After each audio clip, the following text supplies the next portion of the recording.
दीपा के माता पिता बहुत गरीब थे। पिता लोगों के घरों में माली का काम किया करते थे और उसकी माँ सावित्री कोठियों में खाना बनाने का काम करती थी। दीपा सरकारी स्कूल में 12वीं में पढ़ती थी। एक दिन, मेरे स्कूल में सब लड़कियाँ कितनी अच्छी अच्छी घड़ियाँ लगा कर आती है, मुझे भी एक घड़ी दिलवा दो ना। दीपा, तुम्हें पता तो है ना कि हमारी आमदनी इतनी नहीं है कि हम तुम्हें ऐसी चीजें खरीद कर दे सके। किसी तरह से रोटी पानी का खर्चा चल जाता है, बस यही बहुत है। माँ, हम क्यों ना कोई काम शुरू करें?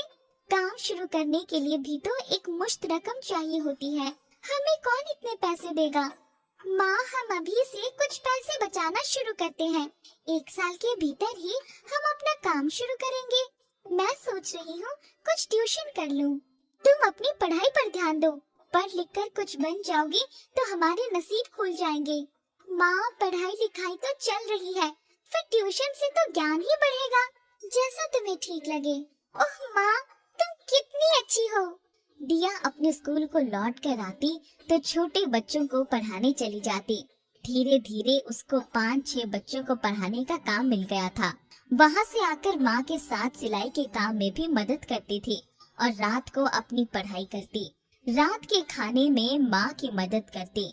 एक दिन सावित्री जब काम से वापस आई तो कोठी से पनीर की सब्जी ले आई। माँ, ये सब्जी तो बहुत स्वादिष्ट है, किसने बनाई? बनाई तो मैंने ही थी। माँ, कल घर में भी पनीर की ऐसी ही सब्जी बना देना, मैं स्कूल लेकर जाऊंगी। पनीर और थोड़े से काजू चाहिए, वो कहाँ से खरीदेंगे? माँ, ये लो पैसे, लेकिन आज रात के खाने में पनीर ही बनाना। रात को सावित्री ने पनीर की सब्जी बनाई। जब सब लोग खाने बैठते हैं तो, माँ, क्या बढ़िया सब्जी बनाई है तुमने, तुम्हारे हाथ में तो जादू है, कल मेरे टिफिन में भी रख देना। ठीक है। दूसरे दिन जब लंच टाइम में दीपा जैसे ही अपना टिफिन का डिब्बा खोला, सारी लड़कियां उसके डिब्बे से पनीर की सब्जियां चटकारे ले लेकर खाने लगी। उसकी कक्षा में पढ़ने वाली, दीपा, ये तो लबाबदार पनीर है, तुम कल फिर यही सब्जी ले आना। अरे नहीं, इसको बनाने में बहुत मेहनत और खर्च आता है, इसलिए बाजार में ये लबाबदार पनीर की सब्जी 25 रुपए प्लेट बिकती है। दीपा जब घर आई तो, माँ, अब तक तो हमारे पास लगभग 500 रुपए हो गए हैं, क्यों ना हम अपना काम शुरू कर दें? काम क्या शुरू करेगी? माँ, हम घर में पनीर की सब्जियाँ बनाएंगे, इसको लबाबदार पनीर कहते हैं, इसको बेच देंगे, अगर बिक जाएगा तो आगे बढ़ाएंगे। मेरे स्कूल में लड़कियां कह रही थी कि बाजार में 25 रुपए प्लेट बिकता है लबाबदार पनीर। अच्छा, परंतु बेचेगा कौन?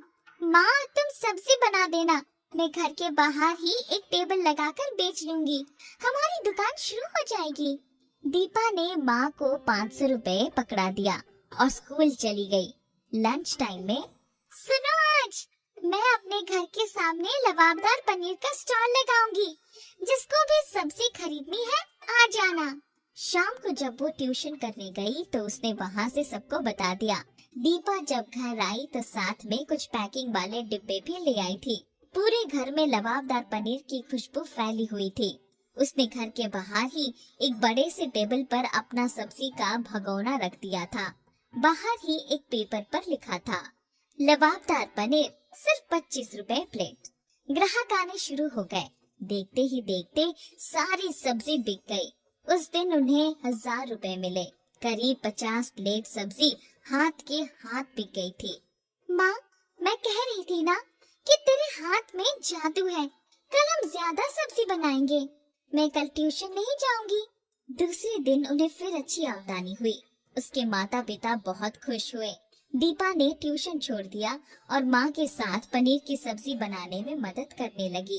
कुछ ही दिनों में उनकी दुकान बहुत मशहूर हो गई। एक दिन, अब तो इतने ग्राहक आने लगे हैं कि पूरा ही नहीं पड़ता।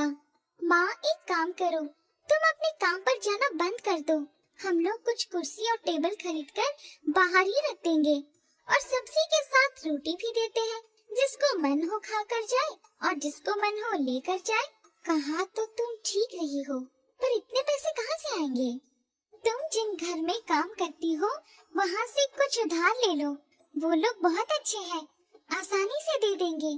वो लोग तो वैसे भी नाराज होंगे जब मैं उन्हें बताऊंगी कि मैं काम छोड़ रही हूँ। एक बार कहकर तो देखो, तुम उनके घरों में 10 सालों से काम कर रही हो। दीपा की बात मानकर सावित्री कोठियों में गई तो उसे सबने पैसे देने का वादा किया, पर काम छोड़कर जाने के नाम पर कोई राजी नहीं हुआ। वो निराश होकर घर आ गई। शाम को दीपा आई तो, माँ, भगवान ने हमारी सुन ली। तुम्हें याद है, मैंने कुछ महीनों पहले एक परीक्षा दी थी, उसमें पास हो गई। मुझे स्कूल 5,000 रुपए स्कॉलरशिप के लिए मिलेंगे। तभी उन पैसों से हम टेबल कुर्सी खरीद लेंगे। कुछ दिनों में ही उन्होंने अपने टेबल के आगे टेबल कुर्सी रखवा दी और दोनों माँ बेटी मिलकर सब्जी और रोटी बना लेती। उनकी आमदनी डबल हो गई। उनकी दुकान पर जब भी कोई गरीब आता तो उसको मुफ्त में खाना खिलाते थे। कुछ दिनों बाद ही दीपा की परीक्षाएं शुरू होने वाली थी। दीपा, अब तुम अपनी परीक्षा की तैयारी करो। मैं अपनी मदद के लिए कुछ दिनों के लिए एक लड़का रख लेती हूँ। विनय पढ़ा लिखा और समझदार है। मैं जहाँ काम करती हूँ वहीं पर एक कमरा में रहकर पढ़ाई करता है। वो मुझसे किसी काम के लिए पूछ भी रहा था। ठीक है माँ। दीपा आराम से परीक्षा की तैयारी करने लगी। कुछ दिनों में उसकी परीक्षाएं शुरू हो गई। अब दीपा को हिसाब किताब भी देखने का समय नहीं मिलता था।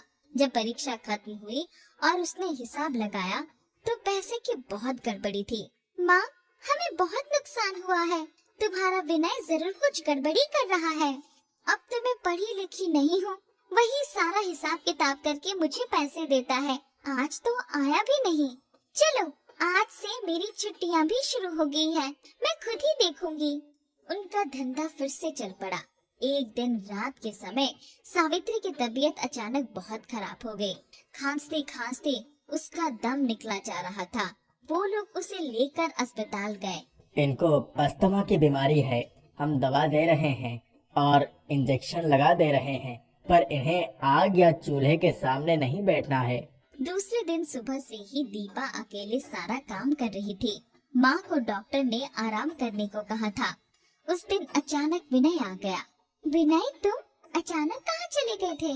मेरी माँ की तबीयत बहुत खराब हो गई थी, इसीलिए मुझे आपकी दुकान से पैसे भी चुराने पड़े थे, पर मेरी माँ ठीक ना हो सकी, वो खत्म हो गई। इतना कहकर विनय रोने लगा। अच्छा, तुम रो मत। मुझे पता है कि माँ के इलाज के लिए आदमी कुछ भी कर सकता है। आज से ही काम पर लग जाओ, पर अब से जब भी पैसे की जरूरत होगी मुझसे मांग लेना।